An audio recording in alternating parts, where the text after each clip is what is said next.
তো আমরা এখন এসেছি একটু রোডে, আমাদের একটা রোডে গাড়ি নিয়ে। এখানে আমি দাঁড়ানো, তোমার দাদার গাড়ি নিয়ে ও সামনে একটা ওষুধের দোকানে গেল। আর ওখানে দাঁড়াচ্ছি, তুমি যাও। ও গেল ওষুধ আনতে, আমি এখানে দাঁড়িয়ে রয়েছি। তারপর অনেক কাজ নিয়ে বেরিয়েছিলাম, তো বাড়ির সামনে পিকনিক দিয়ে আমি তোমাদেরকে আপডেট দিচ্ছি। আবার এইটা কুকারের ঢাকনা নিয়ে বেরিয়েছি। প্রেশার কুকারের ঢাকনাটা হেভি গন্ডগোল করছিলাম তো, ওই জন্য প্রেশার কুকারের ঢাকনাটা নিয়ে বেরিয়েছি, ওটা চেঞ্জ করবো। তারপরে পিকনিকের মিষ্টি নেবো, আর কী জানি নেবো, ভুলে গেছি।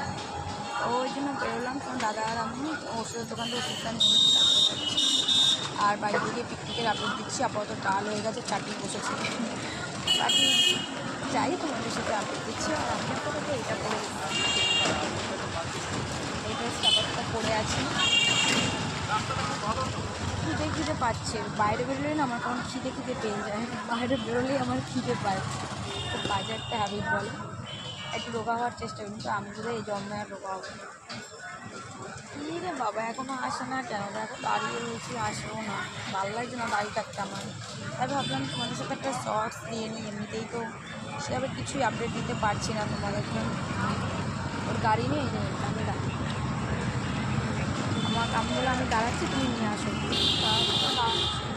এখন যদি দাঁড়াচ্ছি বলে ভুল করলাম, চলে গেলে ভালো। যাই হোক, চলো